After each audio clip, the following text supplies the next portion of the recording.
When we talk about race, and I can't think of a subject where the expression "the ignored truths of history" is more apt than this one. When we talk about race, we're talking about that group of people that really know what that word means. You will by the end of this show. Now, if I were to tell you that blacks once had a great culture which exceeded the culture of whites, you'd probably find that pretty incredible. But we're talking about the ignored truths of history. Those of you who've been watching this show may perhaps recall that several weeks ago we talked about the fact that most of the Jews alive in the world today may actually be descendants of Russian converts. Now, Jews like to consider themselves to be descendants of Israel. So the facts that Russia was once a Jewish nation for 500 years, in fact, and that most Jews who are alive today may be more closely descended from Attila the Hun than from King Solomon, these are facts which are just glaring facts, and it's incredible that such things could be ignored. And the question of how such things could be ignored has an answer, and the answer is collusion. All the parties involved have silently agreed, even perhaps without ever talking to each other, they've silently agreed to just not discuss this subject. In the case of the Russian Khazar Jews, it's embarrassing and frightening to Jews to consider the possibility that they may actually be descendants of converts and may have very little Israeli blood in them. In the case of the Russians, it's a horrendous embarrassment to them to admit that for 500 years in the Middle Ages, Russia was a Jewish nation. So they just ignore it. It's collusion. Now, if I were to tell you that blacks, for as many centuries as whites have been superior, if you want, in the Western world, that for just as many centuries blacks were superior, you'd probably find that hard to believe. And you'd wonder how such a fact could be hidden. And the answer is, again, collusion. The whites wouldn't want to admit such a thing, because whites like to feel superior and like to think that their superiority is somehow permanent, decreed by God. As for blacks, if you look into the black civilizations that we're going to take a look at momentarily, you find something pretty interesting. You find that those civilizations actually arose as Jewish civilizations, later to become Islamic civilizations. Now, we live in a nation where blacks are taught that whitey got ahead by being a liar and a thief. Hi guys, welcome back to the channel. My name is Beauty. If today is your first time coming across my channel, you are welcome. And to the people who has been supporting this channel by subscribing, sharing my video, I really appreciate you all. So I came across this video and decided to share to you all. This is an educative video. It is a video where you will learn more about Black history. This video is so educative. It is a video that teaches about Black history. Subscribe to this channel for more content like this. Comment your thoughts in the comment section. We'll be right back. And a thief. So today's so-called black leaders get on the air and proclaim that the way to get ahead in America is for the black man to be a better liar and thief than whitey. I don't know about you, but I've thought about this matter, and there's no question in my mind as to where these so-called black leaders come from. They were put up there by whitey. Now, I'm not going to name any names. But the truth of the matter is that the roots of black greatness historically lay in Judaism and Islam. So the blacks who are teaching today that the answer to the question, how do you get ahead, is get the money, dollar bill, y'all. You folks know who I'm talking about, and that's what they teach. They don't want to hear any talk about God. For these people, the dollar bill y'all crowd, the realization that black greatness in the past lay in roots which go into Judaism and Islam is not really what they want to hear. So they just ignore it. As for the blacks in this country who are not dollar bill y'all people, we find that most of them are members of Christian churches, which is a good thing, except for the fact that they've been taught since childhood that Judaism and Islam are the enemy. And they've been taught that lesson so well that when they start to hear that the roots of black greatness historically lay in Islam, that's as far as they're going to go with that. They'll take slavery, thank you. So there you have it. Collusion. For Whitey, it's great to keep black down. And for the blacks, it's great to not admit that in the past you were a Jew and later a Muslim. Now we're going to talk about the truths of history, the ignored truths. These truths are known to you if you're a black Muslim in America. You already know this if you're a black Muslim. But if you're a black treated in those whorehouses and condom vending machine buildings that we call public schools, then you probably don't know this. And if you're a white, you almost certainly don't know this. Let's talk a little bit about black history, and let's start with a map. This is a map of the area around the Mediterranean Sea. Up here we have Europe. Here's Africa. I think you can see on your screens that in this area of Africa that I'm pointing to is a desert. This, of course, is the Sahara Desert. The territory to the north is fertile, and the territory to the south is fertile. In fact, it's very fertile. Now let's talk about empires. The first great empire in Western civilization was probably Egypt, over here. Not much is known about the early Egyptian empire. There's lots of speculation. But in the process of time, the empire passed. Israel was great for a short time, but that didn't last either.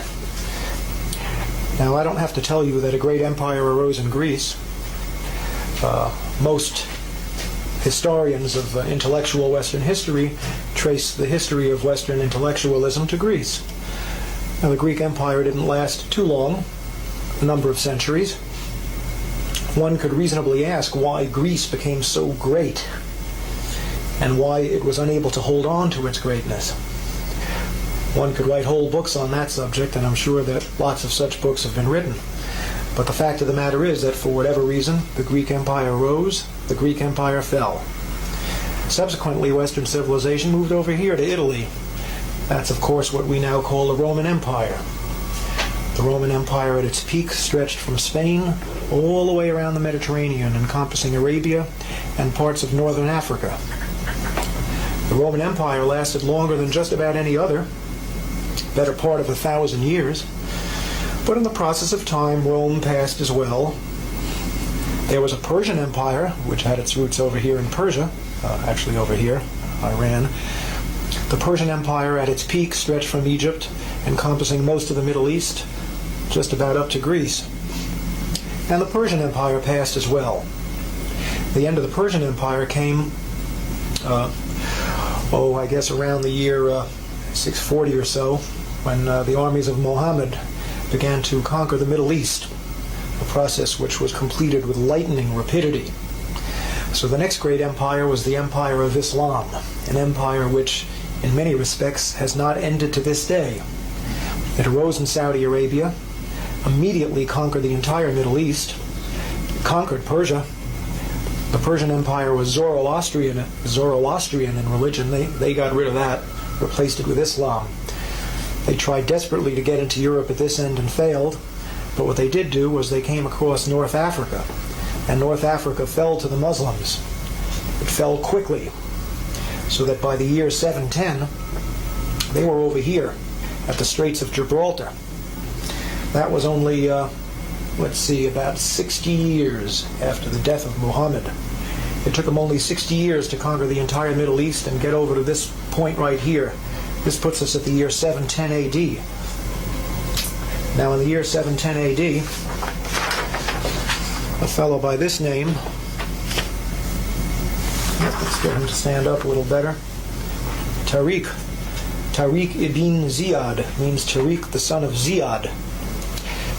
Tariq was, I believe, a Moroccan. This is Morocco over here. In other words, he was a Moor, a man from Morocco. This whole North African empire, Islamic empire, came to be called the Moors, or in Shakespeare, the Blackamoors. Sounds like we had some black people there, huh? Tariq took the armies of Islam across the Straits of Gibraltar and landed on the Rock in the year 710 AD. You'll never guess what he did next. He burned the boats. He'd made up his mind that if his armies of Islam could not conquer Spain, they weren't going home. So he burned the damn boats, and that left them facing one way, which was straight forward. And in the year 710, they swept across the Iberian Peninsula, and they took the land that we now call Spain for Islam. For just about 800 years, until precisely the year 1492, the year Columbus sailed for America. For almost 800 years, Spain was a Muslim country. The army stopped at the Pyrenees Mountains because they couldn't beat the French. In honor of his conquest, they called what is now called the Rock of Gibraltar Jabal al-Tariq, which means the Mountain of Tariq. And the British, in their inimitable way, turned Jabal al-Tariq into Gibraltar. We now had an African Muslim empire which stretched from the Pyrenees Mountains, encompassing all of Spain, Morocco, and the whole north coast of Africa right up to Egypt, and the area south into the Sahara Desert as far as any man cared to stake a claim. This northern African empire, which was eventually headquartered in Spain, went under three names, and here they are. All the same empire, really, but three different names. From 710, the year that the Muslims moved into Spain, up until about the time of the Crusades, this was called the Umayyad Empire. And it wasn't just North Africa, because at that time, up until the Crusades, Islam had a world government. It was one empire, ruled from Damascus, and it was called the Umayyad Empire. But around the time of the Crusades, the Umayyad Empire fell apart into smaller empires. And the empire encompassing Spain and North Africa at that point was called the Almoravid Empire, later the Almohad Empire. These names, Almoravid and Almohad, come from names of tribes, but it was all basically the same region. This area, from Spain, North Africa, all the way to Egypt and well into the Sahara Desert, an area just about the size of Western Europe. Now, around the time of the Crusades, Islam made its way across the Sahara Desert into this fertile sub-Saharan region, and a second Islamic empire arose down here. This empire also went under different names, and here are the names. Originally it was called Ghana, but not the Ghana of today. A huge mass of land, which we're going to show you again in a minute. Later it came to be called the Kingdom of Mali. And finally, at around the time of Columbus, it was called the Kingdom of Songhai, Songhai being the name of an African tribe which conquered the territory. Three different names, but all really the same kingdom. A kingdom comprising the area from Senegal over here, all the way across the fertile sub-Saharan region to Chad, and well into the Sahara Desert. Again, an area almost the size of Western Europe. Now, I don't know if you can see it on your screen, but I'm pointing now to a river. This river flows from the mountains coming originally from Senegal, first east and then south. It's called the Niger River. And along the shores of the Niger River arose a civilization which eventually became the center of civilization in the Western world. Its headquarters was here. This is a city called Timbuktu. To those of you who are not familiar with this history, it might sound a little like a joke.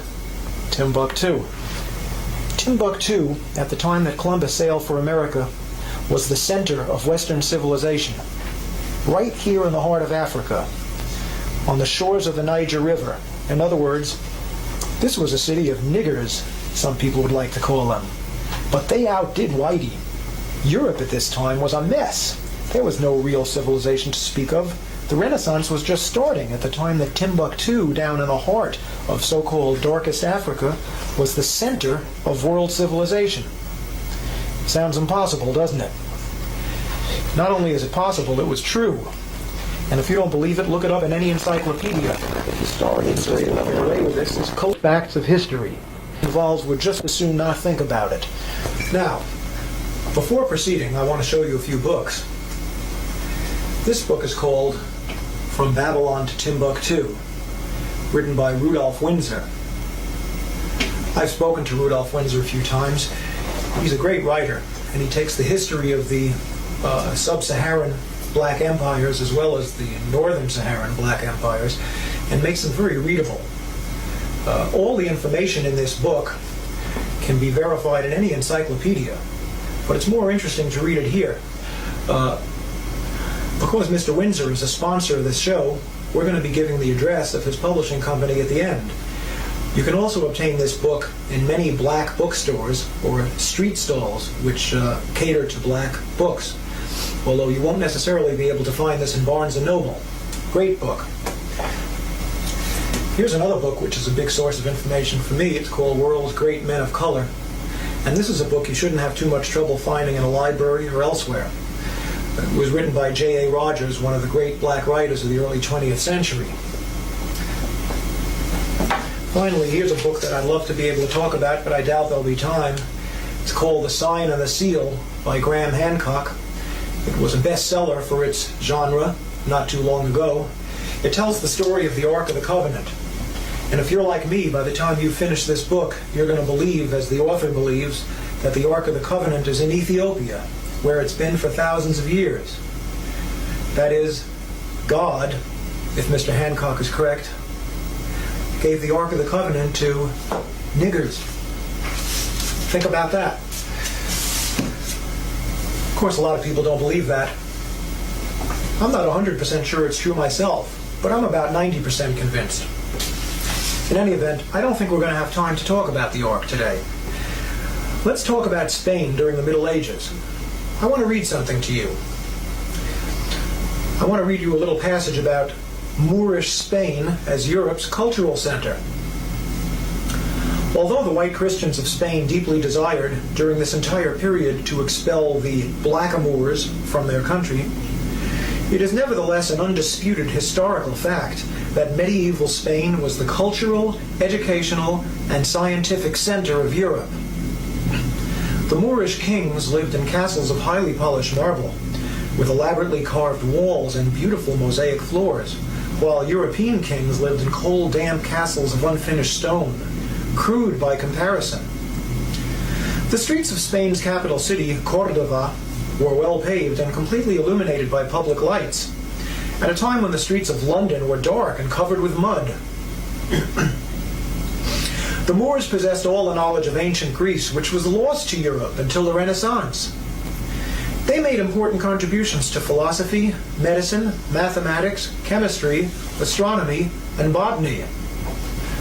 Doesn't sound like such a dark age after all, does it?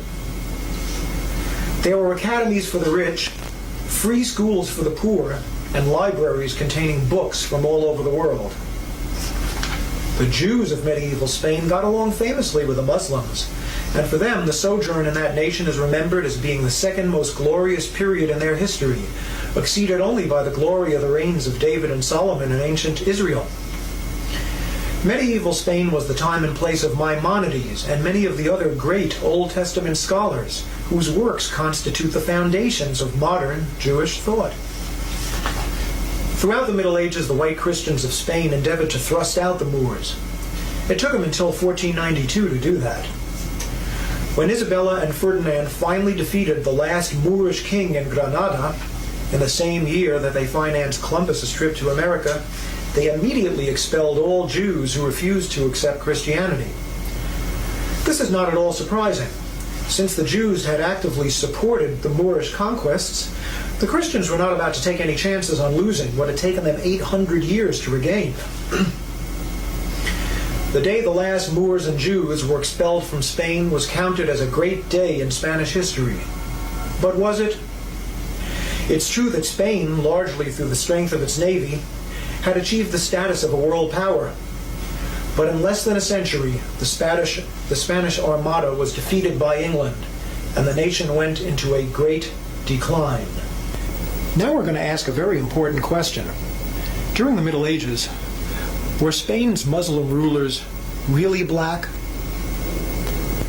It's almost inevitable that white people who have never been taught black history will ask this question. Were they really black? After all, Moors are kind of Arabic. They're not really Negro, are they? And the answer to the question is that there was more than one race involved, Again, as I told you before, in the beginning there was the Umayyad dynasty, and they were mainly Arabic, although there were some blacks there. But by about the time of the Crusades, the Umayyad dynasty became soft and complacent, and the forces of Christianity were rising up in Spain and threatening to overthrow Islam. A second dynasty of kings arose called the Almoravids. They came out of Senegal, which is right in the middle of Africa. That's about as black as you can get. They conquered Spain, and they were the rulers from then until the end. Centuries. There's no question that Spain was ruled by blacks, at least during the latter part of the Middle Ages.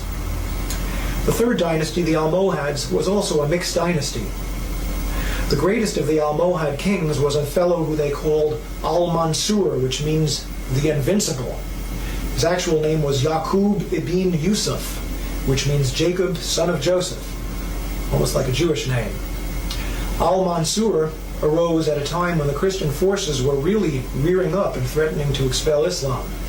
The Christians put together a huge army of 300,000 men at a place called Alarcos.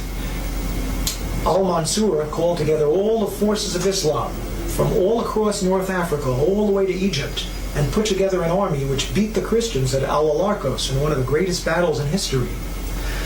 Now, Al-Mansur was the son of a man who was described as being of mixed race, but his mother was a full-blooded Negro slave from Senegal or Timbuktu. That makes Al-Mansur at least 75% Negro. And that's about as colored as any black man walking the streets of America today. So the answer to the question is yes, Spain was ruled by blacks during the period when it was indisputably the cultural, scientific, and educational center of Europe. Believe it or not. Now the slightly out of focus map on the left-hand side of your screen shows the approximate boundaries of the medieval Great Black Sub-Saharan Kingdom, known variously as Ghana and then Mali and later Songhai, all the same kingdom, a rather large kingdom. The yellow color shows the modern nation of Mali, which is of course much smaller.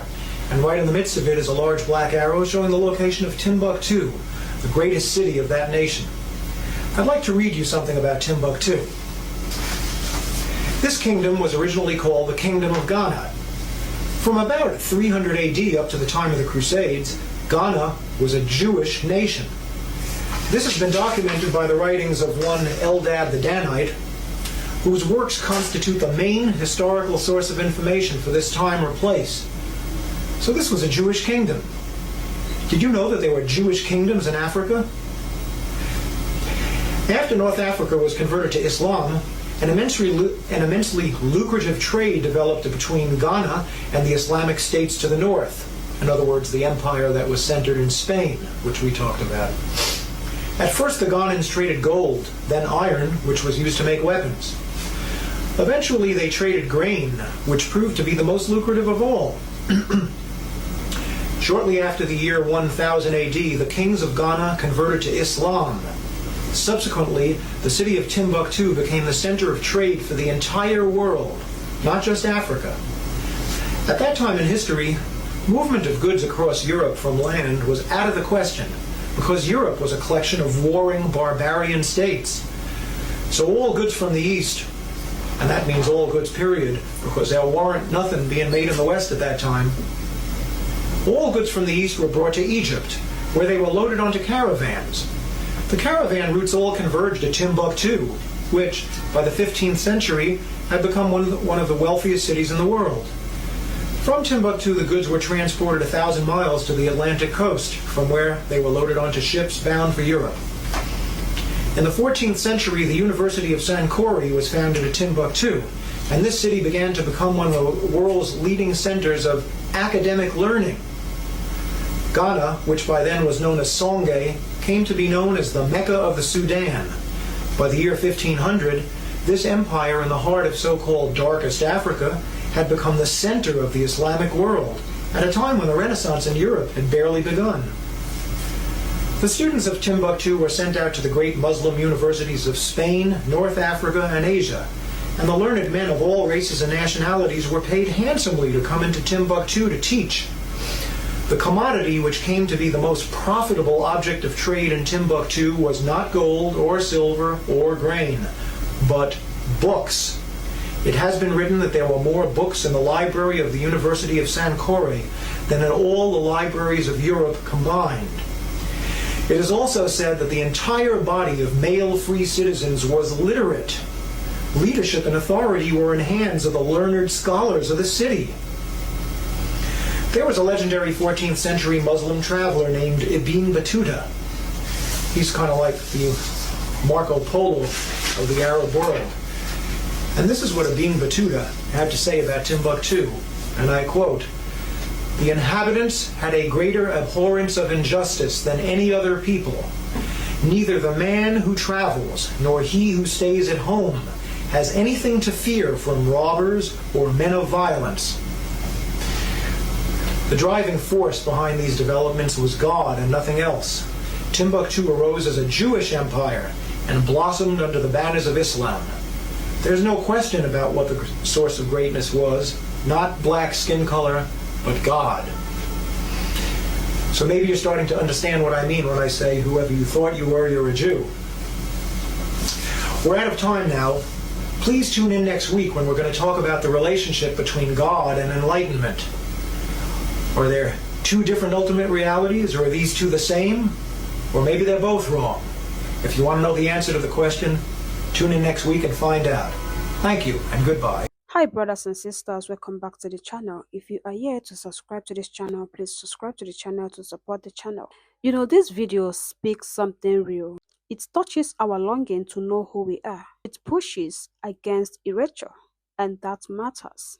We must approach it with critical thinking. Our aim is justice, truth, solidarity, and self-determination. So brothers and sisters, let's reclaim our roots, our history, our community uplift. What is your thought in this video? Let me know in the comment section. See you in my next video.